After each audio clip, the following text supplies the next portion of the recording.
Y si todo va bien, todo va bien. Bueno, con el audio me están escuchando bien, ¿no? La vez pasada que me escuchaban mal tenía... Sí, ahora estoy bien, estoy con el micrófono. Bien. Bueno, entonces estamos. Tengo en la documentación oficial, lo primero, consola que puedo utilizar para hacer pruebas y demás. ¿Sí? Fíjense que acá abajo tengo la parte para descargar Python. Sí, obviamente necesito, si lo quiero utilizar de manera local dentro de mi computadora y hacer todo lo que quiera hacer con lenguaje Python, al igual que como lo hicimos con Node, ¿recuerdan? Acá tengo que instalar Python, ¿sí? Básicamente. Nada, es algo que no ocupa mucho, no tengo ni idea cuánto ocupa, a ver. ¿Y si cuánto ocupa esto? ¿Dónde me fue? Release octubre 11, creo que lo tengo este. 3 punto, no, creo que tengo el punto 6 yo. Vale. Y esto sería, bueno, 27.6 mega. Ah, no lo voy a descargar. No sé, descargar. No me interesa. Yo había entendido que si el 3.6 para arriba es bien. Debe ser todo lo mismo. Sí, exacto. Lo que pasa es que, bueno, claro, justo en la 3.10, la verdad que desconozco, pero ha habido algún cambio. Perdón, a partir de la 3.6 ha empezado a haber algún cambio bastante radical en Python. Eh, entonces, por eso, a partir de esa versión en adelante, todo funcionaría bien. Siempre lo ideal, si uno está desarrollando en algún lenguaje, lo ideal sería tratar de desarrollarlo en lo más nuevo posible, ¿sí? A no ser que cada uno esté en medio de un desarrollo y no quiera cambiar la versión porque, nada, ciertas características de la versión nueva podrían romper el código de lo que ustedes estaban desarrollando, ¿sí? Pero bueno, esas son cuestiones demasiado finas eh, de lo que es el desarrollo, ¿sí? Siempre, en lo general, me pongo a trabajar en lo último. Tratar de tener siempre la versión más nueva. Bueno, bien, eso para descargas. Tengo la parte de documentación, para si quiero revisar toda la documentación. Y fíjense que acá tengo la parte de cómo comenzar. ¿Sí? Y tengo una guía, fíjense, para el que está comenzando. Y creo que más abajo, no sé si era en esta parte. No, no está acá. Debe estar por ahí, por acá adentro. Bueno, me voy acá, me doy esta guía. Entonces me dice cómo instalar, ¿sí? Me dice, bueno, cosas que tengo que aprender. Bueno, está todo en inglés, pero me parece que podría cambiar el idioma. No, no puedo cambiar el idioma. Mm, Me parecía que sí. Bueno, no. No, no puedo cambiar el idioma. Pero bueno, esta semana tienen que acostumbrar mucho el tema del inglés de a poco, ¿no? Sin enloquecerse demasiado, pero ir. ¿Cómo ven ustedes el texto y eso? Tengo que agrandarlo, ¿no? ¿Ahí lo ven mejor? Ah, me estaba viendo que les quedaba muy chico. Bien. Eh, ok. Entonces tengo como una inicialización, ¿sí? Para empezar a ver de qué se trata Python. Em, Fíjense que acá, nada, me da códigos de ejemplo. Tengo esto para ir chusmeando, ¿no? Todo lo que ustedes quieran. Fíjense que acá me dice la IA. Generalmente esto es la secuencia de aprendizaje de cualquier lenguaje. Em, las cosas básicas del lenguaje, el tema de condicionales, iteraciones, ver listas. Bueno, acá fíjense que estas tres cosas, ¿sí? Tienen que ver con colecciones. Básicamente se agrupan en colecciones de datos. ¿Sí? Lo que habitualmente nosotros conocemos, el primero que sería el array, ¿sí? O el arreglo. Básicamente acá maneja tres cosas, en donde la lista, la tupla y el diccionario básicamente son tres cosas similares. Donde la lista, bueno, es el array, la tupla es como el array, pero es fija, no se puede modificar. La diferencia es que va a ser, la nomenclatura es como la lista, que va entre corchetes, los elementos de la lista van entre corchetes, los elementos de la tupla van entre paréntesis. y no tengo métodos para poder modificar o eliminar datos de esa tupla, ¿sí? Es como más bien algo, por decirlo, estático, ¿sí? Pero básicamente lo mismo. Y ahora si quieren vemos ejemplos, va a ser lo mismo. El diccionario es lo más parecido a lo que ustedes conocen de JavaScript a un objeto de datos. Que no es en sí un objeto, sino que lo que voy a tener es información muy similar a JSON, en donde tengo tuplas de clave-valor. ¿Sí? Entonces, el diccionario, a diferencia de estos otros dos, no es desordenado, o sea, no me interesa mantener un orden de los elementos. A esto me refiero a acceder, por ejemplo, a la posición 1, a la posición 2, sino que en el diccionario voy a acceder a los datos a través de la clave. ¿Sí? Entonces podría tener, por ejemplo, datos como nombre, Pedro, la clave sería apellido, no sé, Rodríguez, ¿sí? Y así. Entonces tengo clave y valor. Accedo a los datos a través de la clave. Entonces, si quiero saber que me devuelva Pedro el nombre Pedro, lo que haría es colocar el nombre del diccionario y entre corchetes la clave, ¿no? Nombre. Ahora vemos ejemplos. Bueno, después conjuntos, tenemos strings. String ya saben lo que son. Los métodos de string son, les diría que muy similares. Creo que la única diferencia que tiene, por ejemplo, bueno, ahora vemos para sacar una de las diferencias, ¿no? Que tiene este lenguaje con JavaScript. Yo se los comparo un poco con JavaScript, que es el que ustedes ya vieron, ¿sí? Que más o menos ya lo tienen más interiorizado. Es el tema de sacar la longitud. ¿Sí? Fíjense que, por ejemplo, en JavaScript, para sacar la longitud, teníamos un método, ¿sí? Que agarrando el objeto, punto length, obtengo la longitud, la cantidad de elementos que tiene ese elemento, ¿sí? Tipo lista o demás. Ahora, acá lo que se utiliza es como una función en donde le paso por parámetro el elemento que quiero saber, la cantidad de tamaños, y me devuelve la cantidad de tamaños. ¿Sí? Cambian eso. Y que se llama len.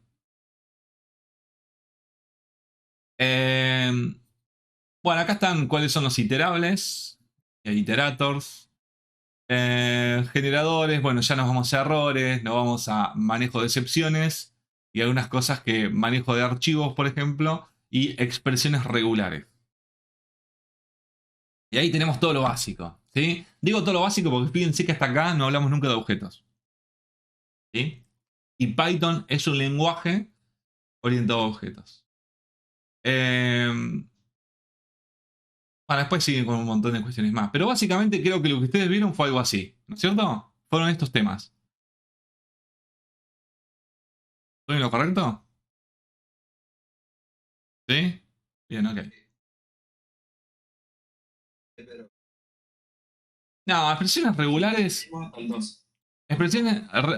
¿Recuerdan expresiones regulares de JavaScript? ¿Les ha tocado en algún momento? Porque no lo explicamos, pero ¿les ha tocado en algún momento en los proyectos algo trabajar con expresiones regulares? Al menos por mi parte, lo que más me costó de todo eso fueron las tuplas. Ah, bueno, No pero. terminé de entenderlo todo. Ah, una pavada, mirá. Ahora si querés lo vemos. Bueno, repasemos todas estas cuestiones, ¿sí? Porque más allá de que son cosas que ustedes a través de JavaScript ya vieron, cambia un poco la sintaxis, ¿sí? En Python. Y cambian algunas otras cuestiones. A ver, no vamos yo por lo menos, mi intención no es empezar a profundizar cuestiones del lenguaje, pero sí vamos a ver algunas cositas para que vean cómo un lenguaje referente a otro, ¿sí? Puede manipular, no me sale la palabra, puede trabajar las cosas de diferente manera, ¿sí? Y son cuestiones particulares de los lenguajes. Y he aquí en donde estas cuestiones particulares de cada lenguaje hacen que a veces en algún desarrollo se elija o se decida utilizar uno en vez de otro, ¿sí? Tiene algunas cuestiones, por ejemplo, de cómo almacena. Yo no me acuerdo si está en la documentación oficial, pero ahora si quieren les muestro que debo, hurgueteando por ahí, debo tener algún que otro ejemplo que he hecho, o alguna que otra filmina, en donde maneja las variables de diferente manera. ¿Sí? No me acuerdo si en JavaScript se lo llaman igual, pero acá las variables las diferencia de dos maneras como inmutables o mutables. No sé si vieron eso. Estoy hablando de variables, básicamente. ¿No? ¿En las certificaciones eso no estaba? No me acuerdo. Vamos, voy a aportar algo que no está en la certificación y los voy a certificar mucho mejor que Oracle. O no sé dónde era el curso ese. Bueno. Vamos a ver un ventaja algunas cuestiones. Bueno, aparte que ya me perdí acá, me voy a la parte de quiero irme a documentación. Me voy a ir acá, documentation, tengo los docs. Y acá en documentación. Ah, acá dónde está. No, no era acá. Bueno. Ok. Fíjense que tengo tres, como me lo divido en columnas, ¿no? Tengo, para comenzar, dificultad moderada y avanzado. ¿Sí? Básicamente acá con esto debería tener casi todo. Este creo que es en donde ya estuve. ¿Ah? No, en el otro lado. Ah, qué feo que está. Me pareció que era más bonito esto. Lo podrían ver. ¿Por qué se esmeran en hacerlo feo? ¿Qué les cuesta meter un poco de estilo? Se dan cuenta que la gente cuando hace documentación lo que menos le interesa es que estas cosas se vean bonitas, ¿sí? O sea, la idea es que se lea. Nada más. Bueno, no, pero yo quería llegar a otra parte. Recordaba que era más fácil o más accesible y no lo estaría llegando. Esperen, moderado que tengo.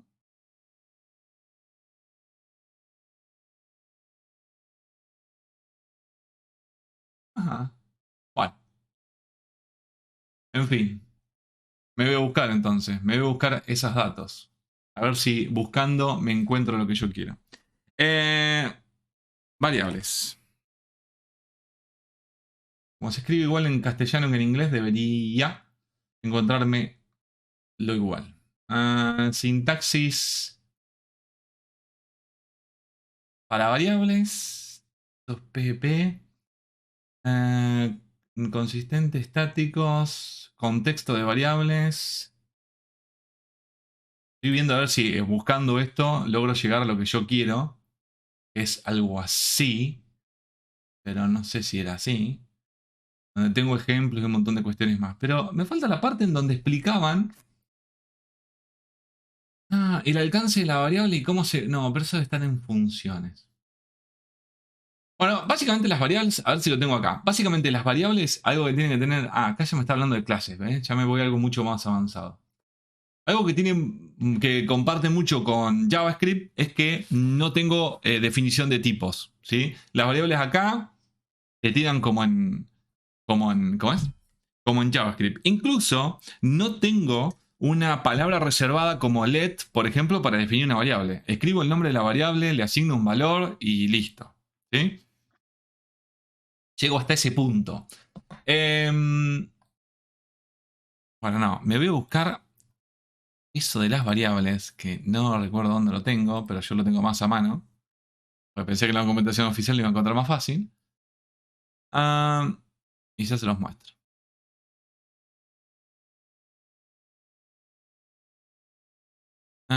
Les quiero mostrar porque, a ver, hasta acá no les estoy brindando nada nuevo o nada que ustedes no puedan entender fácilmente, sino que variables en Python.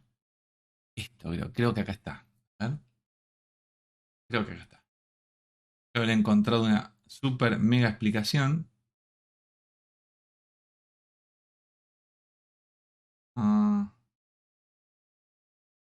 Acá está. Esta es. Nada, ¿qué les voy a sumar a lo que ya vieron?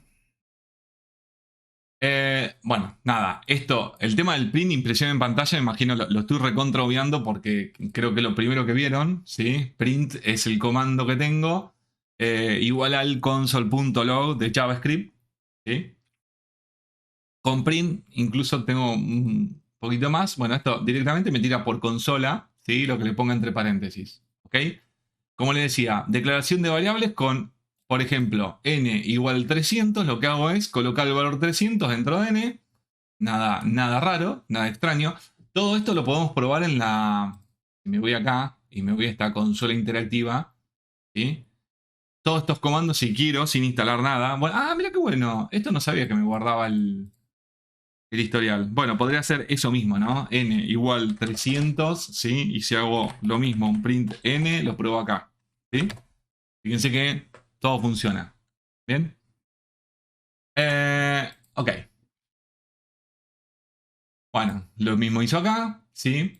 Si tira N solo, te tira el valor. Esto lo mismo pasa con la consola de JavaScript, ¿sí? Tanto del navegador como de la consola, digamos, cuando estamos trabajando directamente con Node, ¿sí? En la consola en el lado del backend. Eh, Acá cambia a 1000. Bueno, tiene esta peculiaridad, no sé si notaron, pero se puede hacer múltiple asignación, ¿sí? Que esto, si mal no recuerdo, en JavaScript no se puede hacer, no se permite, ¿sí? Esto está bueno porque en una línea de código, si quiero asignar un mismo valor a varias variables, es súper práctico. La verdad que hago esto y directamente, fíjense que acá imprime A, B y C y todas tienen el mismo valor, ¿sí? Em, ¿Qué más? Este enlace después se los paso, ¿eh? Porque realmente esta página me encantó. La busqué para explicar estas cuestiones en otro curso y me pareció muy, muy copada. Nada, acá no me está tirando nada raro. Quiero llegar a la parte, hay una parte en donde explica el tema de los valores menores a 300 o mayores a 300. Esto es acá entrando a algo más particular, ¿sí? Bueno, acá empezamos a ver el tema de objetos, ¿sí? Ustedes se acuerdan que vimos objetos, ¿sí? Y obviamente Python es un lenguaje de programación orientado a objetos. O sea que trabaja con objetos, ¿sí? Entonces, ¿qué pasa con este valor 300? Ahora yo quiero empezar a entender un poquitito más de trasfondo qué está pasando con esto. Eh, Cuando yo coloco este valor 300, ¿sí? De alguna manera, lo que está pasando es que este valor se está almacenando en memoria, ¿sí? Obviamente porque, bueno, en este caso imprimo el dato y nada más, pero cuando hago la asignación de una variable, por ejemplo, ¿sí? Ese valor se está almacenando en memoria. ¿Y qué pasa con eso? Bueno, básicamente fíjense que si hago un type es un método que me dice de qué tipo es algo. Y acá, si por ejemplo le digo type 300, acá me dice que es algo de tipo entero, ¿sí? Si hiciéramos un type, vamos a probar, por ejemplo, si hiciéramos un type en el valor ese que creo que era 24.5 o algo así, ¿sí? Fíjense que acá me tira que es algo de tipo float, ¿sí? Entonces, dependiendo del tipo de dato que tenga, ¿sí? Me va devolviendo de qué tipo es el data, ¿no? En JavaScript, ¿cómo también era type? Pero no era type, era type. Uy, para que se me voló en JavaScript. ¿Se acuerdan cómo era en JavaScript para saber el tipo de una variable? ¿Type qué? Off. Type of, gracias. Me faltaba algo y no me daba cuenta que. Ay, Dios. Bien, ok. Bueno, entonces, acá, por ejemplo, asigno, ¿no? 300. Fíjense que acá lo vemos de manera gráfica, por eso me gustó mucho este ejemplo. N pasa a ser como una caja en memoria, en donde va a almacenar el valor 300, ¿ok? Entonces N, básicamente, lo que empieza a hacer es como una especie de puntero a una dirección en memoria. ¿Les resulta chino básico lo que estoy diciendo?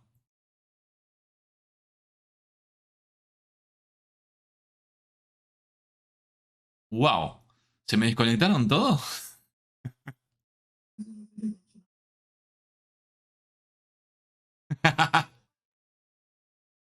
No entiendo más. Bueno, a ver, esperen. Voy a... No, para... No escuché. No, Luna, estás peor. No, a ver. Esperen, quiero estrenar, déjenme lucirme con esta nueva herramienta que me hicieron descargar, que no sé si me va a servir, pero a ver. ¿Puedo hacer algo acá? No, que no me jodas que tengo que estar acá, a ver. Y sí. No sé cómo se... Ah, ahí se borra. Bueno, básicamente, claro, esto es lo que no me permite esta aplicación, todo muy linda, pero no me permite un lienzo en blanco. A ver. Pantalla original, capa blanca. Ay, sí que me permite. Wow, esto es genial. Bueno, básicamente nosotros cuando... si ustedes quieren graficarse en la cabeza... Está re dormida. Despertate, Luna, por favor, te lo pido. Vamos a representar la memoria RAM, ¿sí? Pero no la memoria RAM como la conocen ustedes. No sé si alguna vez vieron una memoria RAM, ¿sí? De una computadora. No tengo acá ninguna, ¿no? Se las muestro, si no. No tengo ninguna. Bueno, pero básicamente es como... Físicamente es una plaqueta, ¿sí? De circuito donde, nada, ahí se almacena la información. No me interesa la parte de hardware, acá estamos para ver la parte de software, ¿sí? Básicamente la memoria RAM la podemos ver como una pila de cosas o una fila de elementos, ¿sí? Imagínense que este es el espacio que yo tengo en mi memoria RAM, ¿sí? Un espacio, básicamente para llenar cosas. Entonces, voy a ejecutar mi programa. Cuando ejecuto mi programa, obviamente se me asigna un espacio de memoria. Perdón que voy a profundizar un poco, pero quiero que entiendan más o menos cómo funciona, ¿no? En una computadora o un dispositivo, cómo funciona todo el proceso. A la aplicación, obviamente, como ustedes deberán haber razonado en algún momento, no se le asigna toda la memoria RAM, porque si no, lo único que se estaría utilizando es su aplicación y no las múltiples aplicaciones que ustedes tienen corriendo en su computadora. Entonces, se me asigna un espacio, ¿no? Imaginemos que de toda la memoria se me asigna esto, ¿no? Para así tengo un lugar para escribir. Se me asigna esta parte de acá. ¿Bien?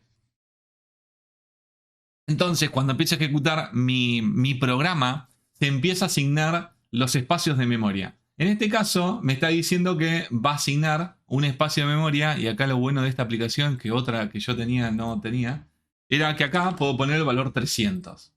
Y ya. No, acá. Ahí, quédate ahí. Ay, ¿cómo salgo ahora? Así. Bien. Entonces, acá se va a terminar almacenando el valor 300 y lo que voy a tener es como un puntero, ¿sí? Que ese es el valor de mi variable. Tengo acá flechas para usar, pero bueno. Estoy tratando de entender la herramienta, ¿sí? Y voy a tener n, que va a ser mi variable, que va a estar apuntando a ese espacio de memoria donde está almacenado ese valor 300, ¿sí? Que en un momento hice con el comando n igual 300. ¿Sí? Con eso acabo de disparar este quilombo. ¿Sí? Ok. Creo que si le doy finalizar a esto se me rompe todo. Me voy a la pantalla original. ¿Puedo cambiar de pantalla ahora? No, se me borra todo. Bueno, esto es lo que tiene de feo esto. Ok. Bien, perdí todo el progreso de lo que había hecho, pero básicamente lo que quiero que entiendan es eso, ¿sí? Este n apuntando al valor 300 sería eso. Sería que tengo el valor 300 almacenado en memoria, ¿sí? En el espacio que me corresponde, y n, digamos, como un puntero apuntando a ese valor, ¿sí? Entonces, ¿qué pasa? Bueno, acá lo que hace, bueno, imprimir en pantalla, se fija de qué tipo es, de tipo entero, todo bien. ¿Qué pasa cuando asigno m igual a n? Che, ¿esto lo están viendo bien ustedes? Es medio chico, ¿no? Eso lo agrandé. Eh, claro, pero ¿qué está? Fíjense lo que pasa acá en memoria. Cualquiera podría pensar que cuando yo digo, bueno, m se vuelve n, ¿sí? Lo que está pasando es que tengo, a ver, de vuelta lienzo en blanco, acá, es que tengo, por ejemplo, una caja con el valor, voy a escribir así, con el valor 300, ¿sí? Y donde tengo n apuntando a eso, y después cuando hago la asignación de m se vuelve n, lo que estaría pasando es que m, perdón por la desprolijidad, pero así voy más rápido, ¿sí? Pasa a tener su cajita valiendo 300, ¿sí? Pero fíjense que no. Fíjense que lo que me está diciendo acá es que n estaba apuntando al valor S300 y ahora lo que estoy haciendo es que la otra variable m apunta a la misma dirección de memoria. Y usted me va a decir, ¿y qué me importa? Ok, no es lo mismo tener dos espacios reservados en memoria conteniendo el mismo valor que tener dos variables apuntando a la misma dirección de memoria. ¿Por qué? Porque en dos variables es una pavada, pero en miles de variables lo que estoy haciendo es ahorrando mucho espacio en memoria. ¿Entiende? En vez de estar replicando el dato, sencillamente apunto al mismo. ¿Sí?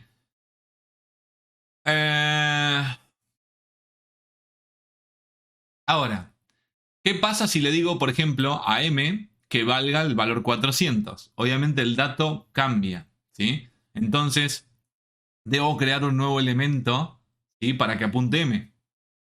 ¿Ok? Ya no puede estar apuntando a la misma caja. Y obviamente tampoco le puedo cambiar el valor a 300 porque le estaría, y ponerlo en 400 porque le estaría cambiando el valor al donde está apuntando n. ¿Está? Entonces no es coherente. Por ende, ahí sí necesito crear otra caja. ¿Sí?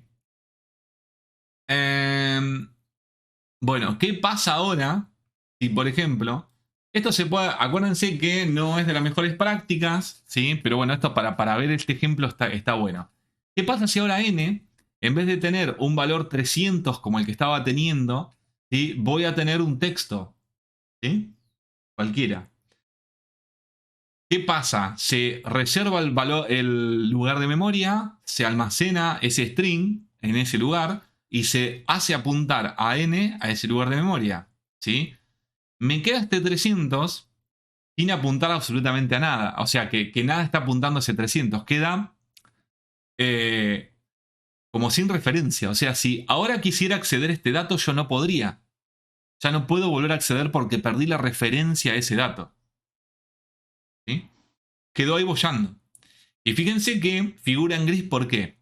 El dato va a seguir estando en memoria. ¿Sí? ¿Y qué pasa acá entonces?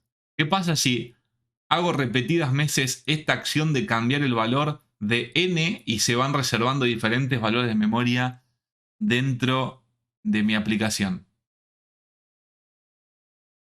¿Colapsa?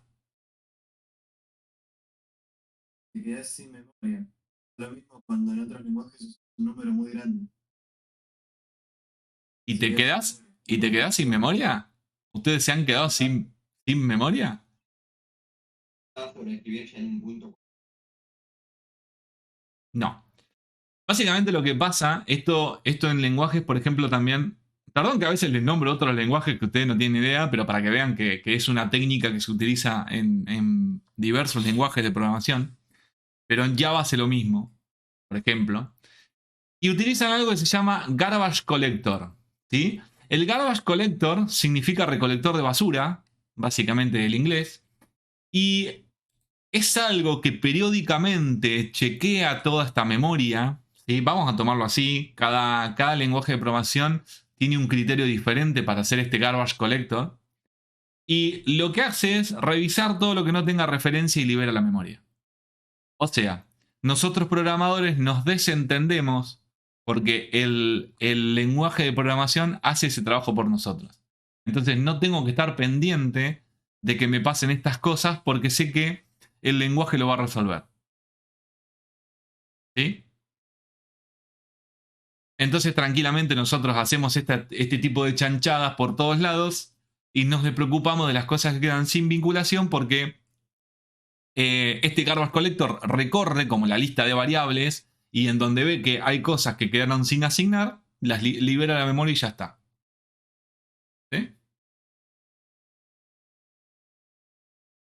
Bueno, acá viene una parte muy interesante que es esto que hablaba del tema de memoria. ¿Cómo vienen hasta acá con esto? ¿Se entiende más o menos lo que estamos hablando? Porque me fui, digamos, puntualmente a profundizar por ahí.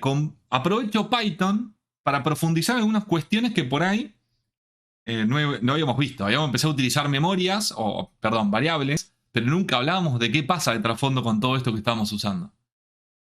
¿Se va entendiendo hasta ahora esto? ¿Sí? Bueno. Entonces, ¿qué pasa? Y acá vamos a entrar en ciertas peculiaridades que tiene Python, ¿ok? Asigno, por ejemplo, el valor 300 a n, ¿sí? Hago lo mismo, paso que m se vuelve al valor de n, ¿sí? Pero lo que descubrimos es que lo que pasaba con esto es que terminaban apuntando a la misma dirección de memoria. Por ende, tengo un método que se llama id. Ese método id lo que hace es, lo que yo le paso me dice la dirección de memoria donde se encuentra. Fíjense que este valor que figura abajo es una dirección de memoria, ¿sí? Y fíjense que tanto la dirección de memoria de n como la dirección de memoria de m es la misma, ¿sí? Por esto que veíamos acá arriba, perdón, acá arriba, ¿sí? Porque básicamente están apuntando al mismo lugar. ¿Ok? Ahora, si m, por ejemplo, se vuelve 400, le cambio el valor y ahora hago el id de m, obviamente el número acá abajo, la dirección de memoria va a cambiar. Obviamente que si nosotros en la práctica hacemos esto, a mí me va a dar valores diferentes porque obviamente va a estar alojado en un lugar de memoria diferente a cuando se hizo esta práctica, ¿sí? Si vengo acá a la consola y me fijo, n ya lo tengo, puedo hacer que m se vuelve n para hacer el mismo ejemplo, ¿bien? Y ahí ya lo tengo. Y puedo decir ahora id, vamos a hacer lo mismo. De n me da eso. Y el id de m me da lo mismo. ¿Sí? Pero si ahora hago que m vale 800 o cualquier cosa, ¿sí? Y ahora hago de vuelta el id de m, ahora el id de m cambió. ¿Sí? Pero fíjense que el valor que me da a mí es de la... hice lío, perdón. El valor que me dio a mí, ¿sí? Es diferente. Arrastré de todo, mirá. Es diferente, ¿sí? Al que está en el ejemplo. Y obviamente que si lo hacen ustedes, si prueban esto ustedes, también les va a dar otra cosa. ¿Sí? Bien, con eso probamos analíticamente el tema del espacio en memoria. Ahora, ¿qué pasa si hago m se vuelve el valor 300 y n se vuelve el valor 300? ¿Sí? A los dos le asigno el mismo valor, ¿ok? Pero no estoy diciendo que m se vuelve n, ¿sí? Les estoy asignando el mismo valor entero, pero a los dos independientemente. Cuando hago, y me fijo, quiero comprobar la dirección de memoria, fíjense que las direcciones de memoria que me otorga son diferentes, ¿sí? ¿Qué pasa acá? No tengo el mismo objeto, ¿sí? No están alojados en la misma posición de memoria. Acá se duplicó la información. ¿Bien? Esto es con 300. Y vamos a hacer la que estaba, lo que debe seguir abajo es una prueba que podemos hacer nosotros. Entonces, vamos a hacer que m, voy a utilizar esa misma variable, va a valer, dijo valor 300 ahí, vamos a utilizar el valor 20. Vamos a utilizar un valor particular menor a 300. ¿Sí? Voy a hacer que n sea igual a 20. ¿Sí?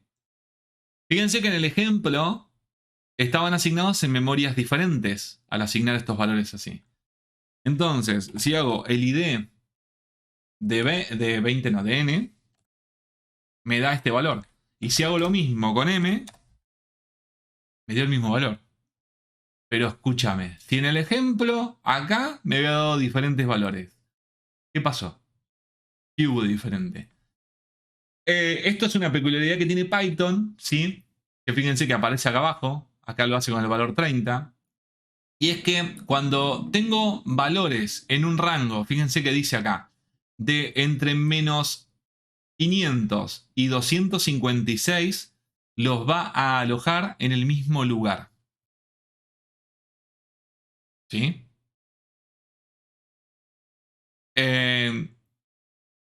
Ahora, si utilizo valores mayores, ya directamente los separa. ¿Sí?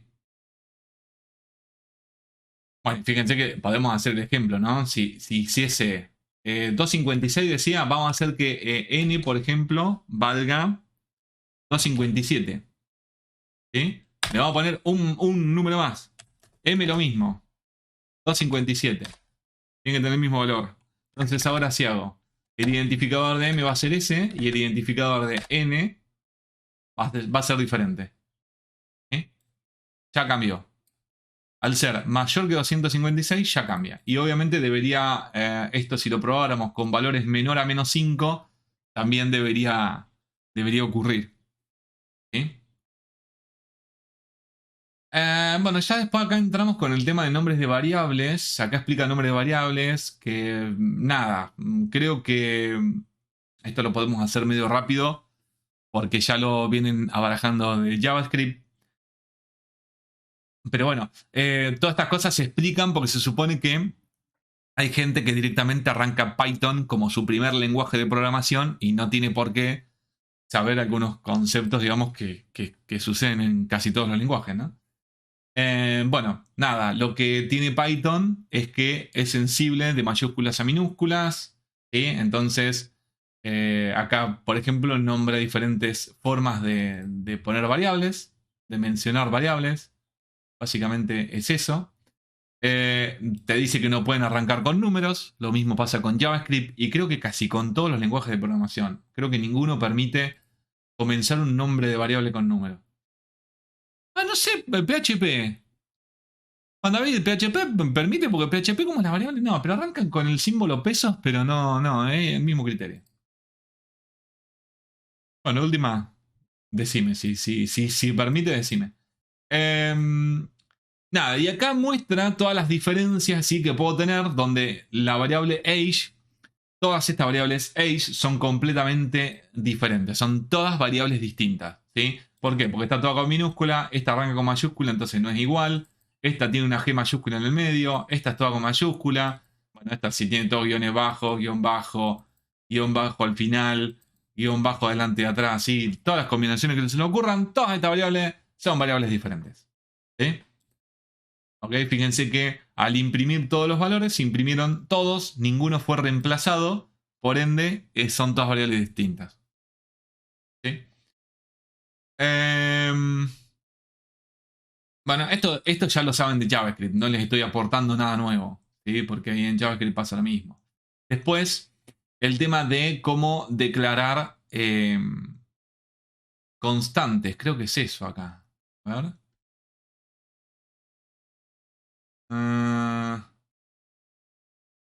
No, lo que está. No, acá lo que está mencionando es convención de nombre de variables.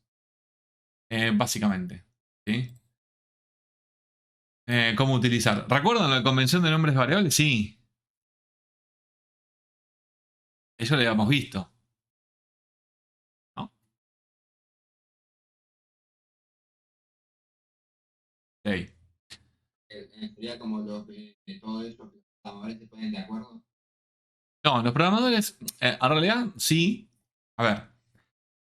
Acá, con el tema de convenciones, es que yo el nombre de la variable, como ustedes ya se habrán dado cuenta, les puedo poner lo que se me ocurra, ¿sí? El tema de que poner lo que se me ocurra no es una buena práctica porque, obviamente, yo no estoy trabajando solo. Se supone que estoy trabajando con otra gente y si estoy trabajando solo, la idea es que mi código lo pueda leer otra gente, por más que no haya trabajado conmigo, eventualmente pueda leer ese código, ¿sí? Entonces, lo que se forma, bueno, lo que se habló siempre es que nosotros dijimos que nuestros nombres de variables tienen que ser representativos para la información que almacenan, ¿sí? O sea, yo al leer el nombre de la variable tengo que poder saber, ¿sí? qué es lo que contiene, sin tener que ir a ver qué se le estuvo asignando. Esa es la idea. Entonces, para hacer esto, exacto, Facundo. Para hacer esto, de escribir nombres representativos, obviamente el nombre de la variable va a contener varias palabras, ¿sí? Y si yo digo que no puedo tener, los nombres de las variables no pueden estar separados por espacios, porque ya no lo interpreta como una variable, ¿sí? Lo interpreta como varias cosas, necesito poder escribir todo junto. Y me voy al ejemplo de acá. Si, por ejemplo, fíjense que acá es number of college graduates, ¿sí? Entonces yo digo, bueno, ¿sí? Números de graduados, ¿no? Y fíjense que este sería el nombre de la variable para que sea un nombre representativo. Pero si yo lo pongo así, es recontra poco legible. Entender qué es esto es bastante confuso a la hora de leerlo. Obviamente que si lo pongo todo con mayúsculas me va a pasar exactamente lo mismo, no está muy buena. Ahora, hay ciertas convenciones, ¿sí? Ciertas nomenclaturas que hacen que esto se pueda leer un poquitito mejor o sea más entendible. Una de ellas sería esta que está acá. Este tipo de convención se llama camel case, que ahí la nombra Facundo en el chat, ¿sí? Camel case, ¿por qué? Porque la camel case nos dice que la primera letra, digamos, de las palabras que se concatenan acá, ¿sí? Es con minúscula y todas las demás palabras que comienzan van a comenzar con mayúscula, ¿sí?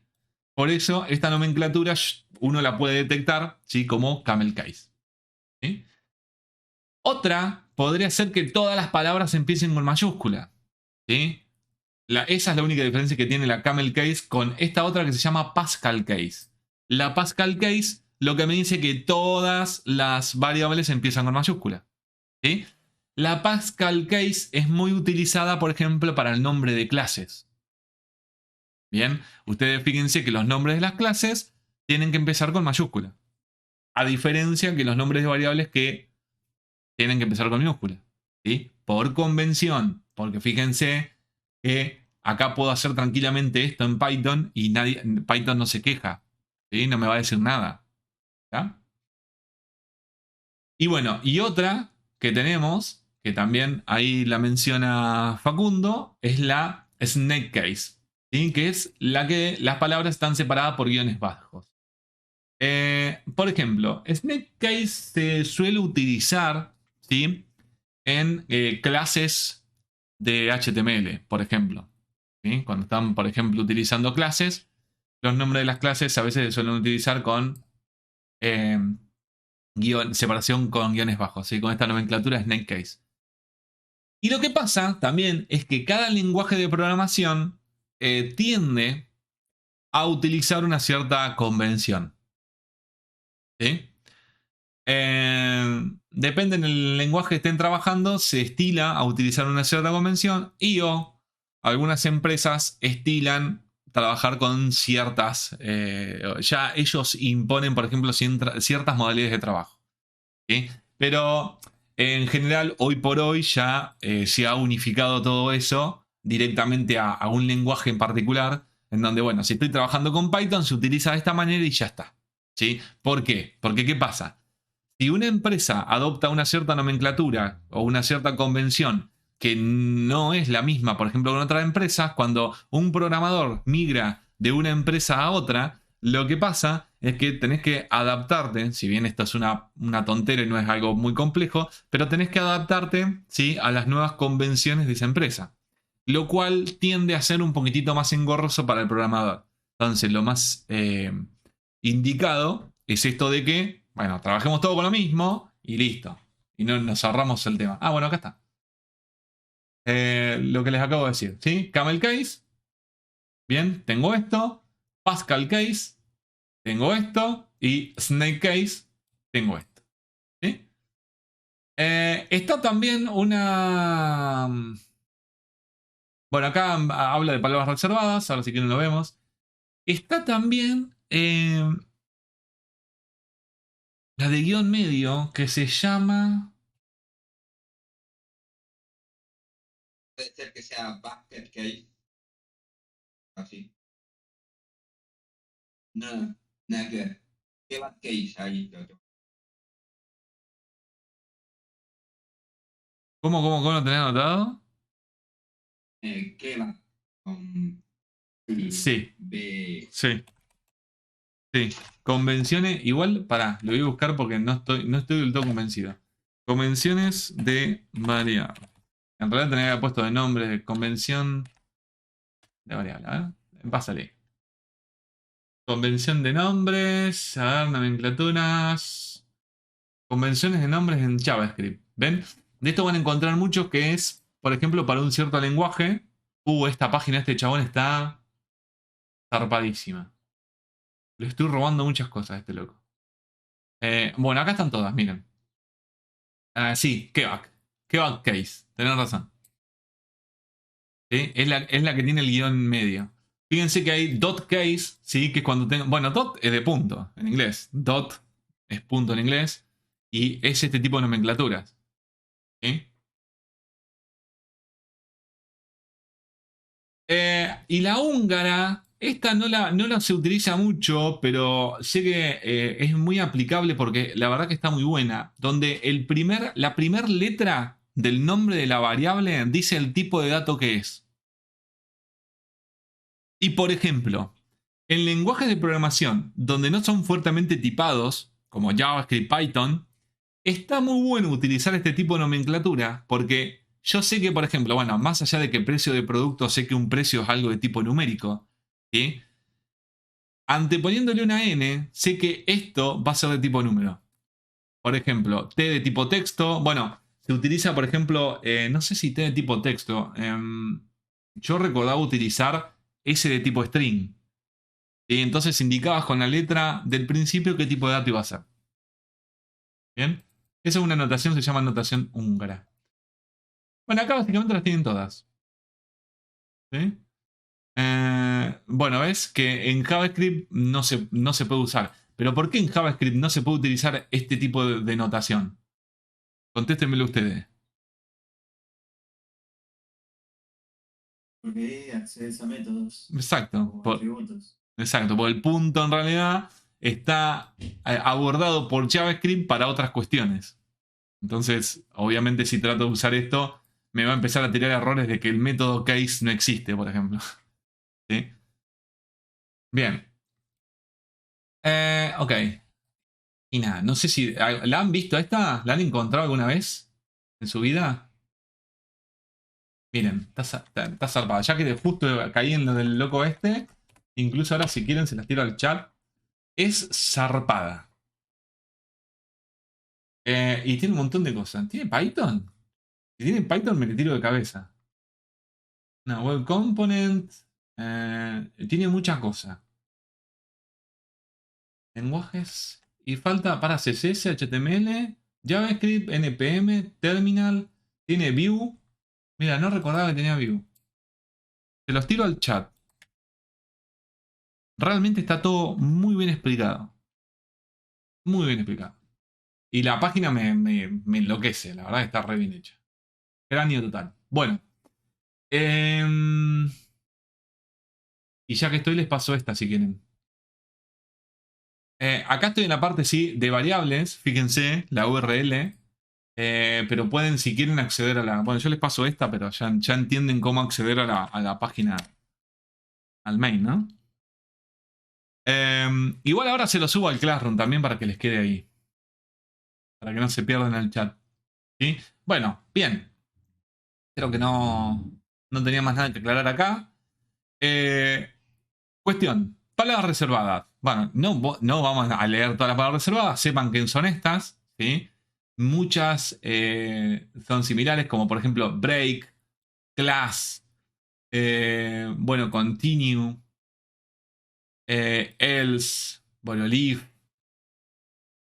Tiene ciertos cambios con referente a, bueno, return, import. ¿Sí? Tiene algunos cambios referente a JavaScript. Por ejemplo, and, ¿sí? Para el comparador, los comparadores, creo, no sé si los explica más abajo acá los comparadores. Ahora si quieren los vemos, pero recuerdan los comparadores que eran and y or. ¿Sí? Acá básicamente utiliza la palabra and y no sé dónde está or, acá está or. Y utiliza not para la negación. ¿Sí? Mientras que nosotros en JavaScript, lo voy a escribir acá, el not era esto, ¿se acuerdan? El signo de admiración anteponiéndolo sobre la variable o sobre el dato. El or tenía que ver con los dos palos así. Y el and tenía que ver con, me tiene que salir un ampersand con el mouse, me muero. No me va a salir. Vamos, era así. ¿Sí? Este era el and. Esas son las variantes que tengo en Python. ¿Sí? A ver, después, ¿qué más? Bueno, for también. Bueno, lambda no. Más que las mismas, tendré que ver las diferentes. Creo que las diferentes serían: lambda no está, gel no está, try return rise no recuerdo, def no está, del creo que tampoco en JavaScript. Bueno, obviamente esta no y esta no, porque se utilizan con otra sintaxis. As sí, continuous sí. Global no. Y no sé si me estoy pasando alguno más, pero debe haber algunos que no están. Bueno, noten también esta otra peculiaridad que tiene Python. True, por ejemplo, y false, bueno, ahí casi lo taché, arrancan con mayúscula. ¿Sí? Y eso es un detalle no menor, porque con minúscula no funciona. ¿Sí? Si me vengo acá y pongo, por ejemplo, true, me da un error. Ahora, si pongo true, bueno, si lo escribo bien, true, me devuelve true. ¿Ok?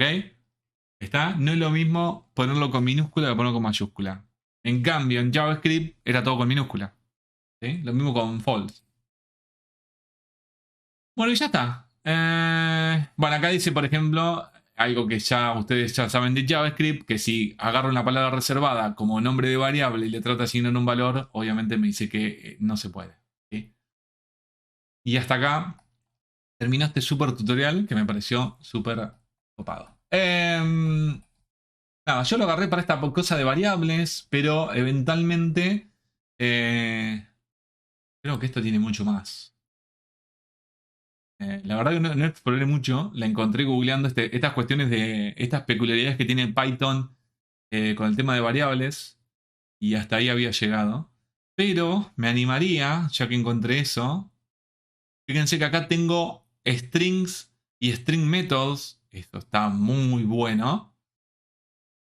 Pero antes de meterme con los métodos de string y demás, me gustaría ver esto que tenía dudas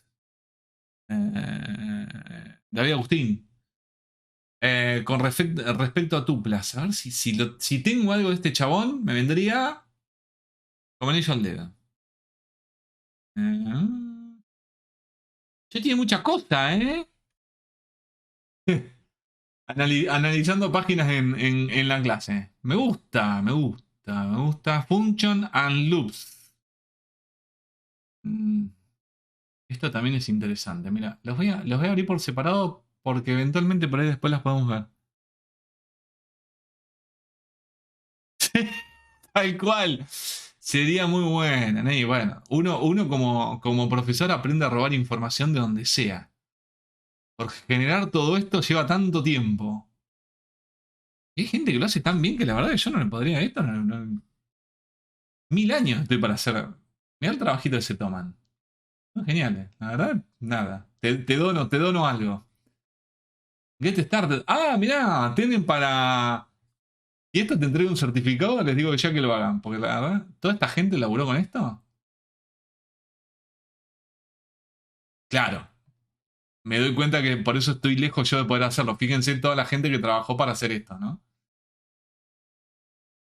¿Me puedo hacer una consulta? No. Ah, decime. Porque capaz que no escuché, no sé.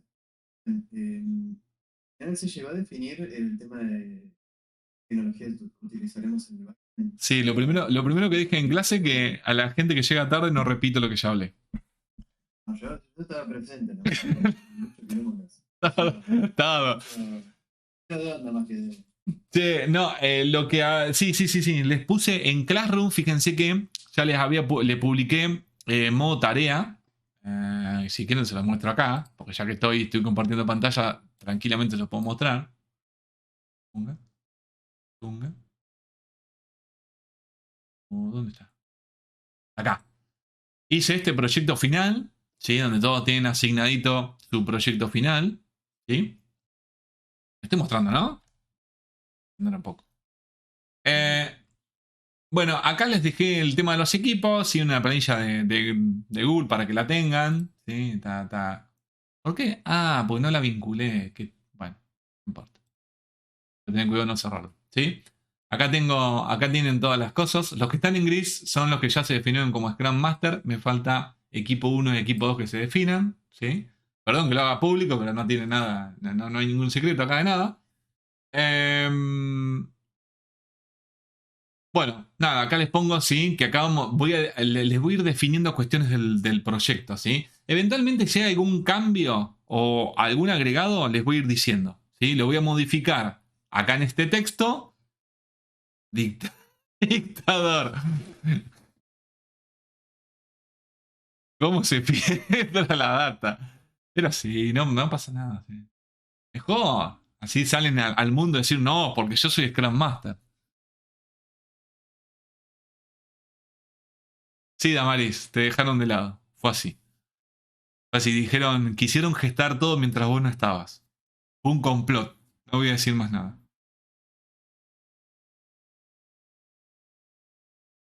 No, eventualmente, eso que creo que lo aclaré acá. Lo, eventualmente, no sé si no los dije en general, pero bueno, aprovecho ahora. Sí, se los había comentado, creo, en algunos grupos que me fui metiendo por ahí. Obvio, obvio, yo estoy acá para generar discordia, quilombo. O sea, si no, esto sería muy armonioso y todo muy lindo. No es así. eh, No, lo que le decía es que se pueden alternar, ¿sí? ¿Qué sé yo? Por ejemplo, no necesariamente durante todo el proyecto tiene que ser el mismo Scrum Master. Si ustedes después dicen, por ejemplo, que el que estaba como Scrum Master me dice, me cansé, no tengo más ganas de seguir, o otro quiere asumir la responsabilidad, se cambian, ¿sí? Lo hacen, por ejemplo, 1 o 2 semanas uno, después sigue otras 2 semanas otro, ¿sí? Y así. También para el que quiere cumplir la función y saber qué se siente, pueda tener la posibilidad también, ¿no es cierto? Así que eso ténganlo en cuenta, charlenlo en el equipo. ¿Sí? Miren el equipo de Juan David, que nada, que es un dictador y. Tipo, el equipo de Hitler es. Bueno, y básicamente les definí, mientras que viendo el chat, que ahí que lo van a detonar. Hola la semana que viene.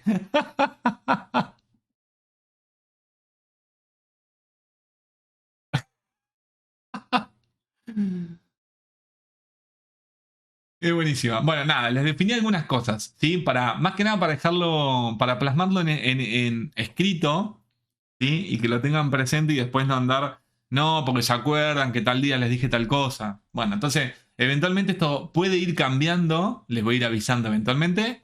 Creo que lo que ya está no va a cambiar. Se pueden tal vez ir agregando algunos conceptos que con la charla con ustedes pueden ir surgiendo que se me hayan escapado o no haya tenido en cuenta, ¿no? Bueno, el tema de realizar un informe, esto es, a ver, no tiene que ser un mega informe de 800 páginas, ¿sí? No entiendan como un informe de. Pero sí me gustaría que armen un pequeño documento en donde vayan registrando qué estuvieron investigando y el porqué de las decisiones de por qué decidieron utilizar X tecnología o X cosa. Por ejemplo, digo, voy a utilizar Bootstrap para el lado del front, ¿sí? Me voy a apoyar en ese framework porque tal cosa. Analizamos otros, nos quedamos con Bootstrap porque nada, por tal y tal y tal motivo. ¿Sí? Y los otros que se analizaron, por ejemplo, fue este y este, ponele. ¿Sí? O voy por Bootstrap porque me da estas características, ¿sí? O porque posee estas características. ¿Está? Por darle algunos ejemplos. ¿Sí? De cuestiones puntuales que son cosas que se charlan en el equipo y que generalmente, obviamente, es trabajo que se hace. Y si no se documenta en algún lado, queda en la nada. ¿Sí? Porque realmente en el código no queda plasmado, en los diseños tampoco. Entonces está bueno que en algún lado quede documentado. ¿Sí? Les pongo que ese informe también, bueno, obviamente, lo adjunten al proyecto. ¿Sí? Como un documento PDF. Si quieren hacerlo con un punto MD, ¿sí? De Markdown, ahí como algún README o de documentación, no como el README que aparece al principio, sino como algún otro documento MD que pueda estar bollando por ahí. Eso como ustedes quieran, perdón. Pueden implementar cualquier tecnología justificando debidamente por qué la eligieron. Este punto básicamente radica en eso, en darles la libertad a ustedes de poder elegir qué es lo que quieren, ¿sí? Si van a utilizar Python o no, o lo que quieran. ¿Sí? Ahora después vamos a ver que Python Es recontra fácil de usar, ¿eh? Por si alguno quiere cambiar a Python en vez de Node, es súper fácil. Me están escribiendo. Bueno. Bueno, obviamente, acá algo... Les pongo cosas que son obvias, tal vez sean obvias, ¿sí? Pero ya les digo para dejarlo asentado de qué es lo que tienen que abarcar. Obviamente el proyecto tiene que ser un proyecto básicamente full stack, ¿sí? Tiene que abarcar la parte de front, la parte de backend y la base de datos en donde tienen que poder realizar un CRUD, ¿sí? Completo. ¿Ok? Y obviamente acá puse lo de empezar a implementar el tema del Scrum Master. Me parece que a lo que ya venían haciendo, ¿sí? Porque las ceremonias más o menos, ¿se acuerdan que lo que habíamos hablado ustedes ya las implementan? Tal vez ahora lo que hagamos es empezar a hacer un seguimiento que cuando hagamos la review, ¿sí? También hagamos la retrospectiva, ¿sí? Ese día de la semana también los equipos se pongan a hacer retrospectiva. Yo sé que algunos ya lo estaban haciendo, pero por ahí no sé si todos lo hacían, ¿sí? Entonces, nada, básicamente estas 4 ceremonias, que es el sprint planning, que es planificar el sprint, que es lo que ustedes están haciendo en este proceso, que ahora en un rato ya los libero. La idea es que las clases de contenido nuevo no duren, ya me estoy pasando, la idea es que no dure más de 1 hora, ¿sí? Primero, para que no se vuelvan pesadas, y segundo, para darles tiempo a ustedes con el proyecto, pues ya les digo... Me parece a mí que van a llegar con lo justo. O sea, el tiempo apremia acá. Bueno, dailies de Scrum. Y las dailies ya las manejan. Sí, las hacen. Ahora incluso se van a las dailies. ¿Sí? Y bueno, Sprint Review, que esas las hacemos porque las review la que me muestran, ¿se acuerdan? La que hacemos las demos todas las semanas. Y bueno, la retrospectiva. ¿Sí? Básicamente es eso. Perdón que me fui con esto, pero nada, quería mostrárselos. Justo que vino, ¿cómo es? Facundo con esos comentarios inoportunos. Bueno, esperando lo que me dijo. Otra consulta. Sí. Veremos un poco más a nivel práctico cómo hacer lo de las ramas con Git y GitHub. Sí, vamos a Me hacer. sigue mareando y digo, yo este proyecto final tengo una. Igual todavía, la idea es que todavía no arranquen a codificar nada, así que tengo tiempo, tengo aire todavía para explicarles eso. No, claro, yo sabes si te vas a. Sí, yo calculo que esta semana sí. Capaz que, miren, ¿sabe cuándo lo podemos ver? El jueves. Porque el jueves acuérdense que los jueves tengo la reunión. Hoy es miércoles, mañana. Oh, yeah. Perdón, pensé que me había olvidado que esta semana arrancamos martes. Ok. Mañana. Bueno, mañana lo podemos ver. Sí, ¿por qué no? Capo, ya el viernes. Mañana la última clase que tengo con ustedes. Ok. Bien. No, estoy medio perdido con el lunes feriado me descompaginé un poco. Bueno, ok. Dale, lo vemos mañana. Entonces por hoy me quedaría por acá, porque ya se me hicieron 10 y 20 y quiero que se pongan con los proyectos. Mañana, si quieren, vemos el tema de ramas y si quieren, vemos el tema de colecciones en Python. Creo que voy a llegar. Creo. Bueno, veo. Y si no, lo de colecciones en Python lo vemos la semana que viene. ¿Sí? Tenemos tiempo para ver Python.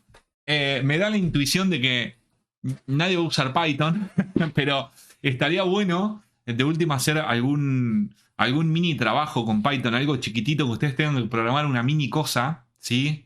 Para que conozcan un poco el lenguaje y tengan una aproximación, ¿sí? A que jamás. Es que ya sé, sí, yo ya sé cómo es la cosa. ¿Cómo es? Porque, ¿qué pasa? Python también se está pidiendo mucho en las búsquedas laborales. Entonces, también, no es que, la voy a tener re clara con Python, pero ya tener una noción y decir, bueno, si algo de Python, ustedes, por ejemplo, si ven que hay alguna búsqueda laboral en Python, ponele, te postulás, pequeños tips, ¿no? Pequeños tips. Me postulo y con lo que sé de Python, me reviento una semana de 24 horas full time con cursos, armo alguna especie de proyecto, cosa que cuando llego a la entrevista tengo algo, digamos, de que sea algo más de Python, ¿sí?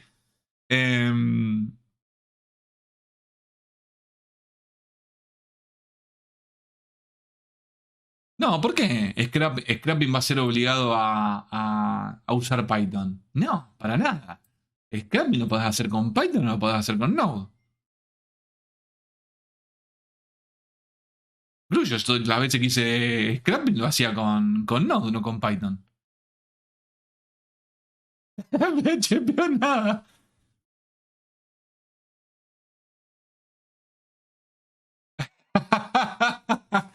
Es que sí, pero bueno, a ver, hay cuestiones que a veces. Bueno, lo que hablábamos ayer, y ya no nos robo más tiempo con eso. Esperen que voy a parar la grabación porque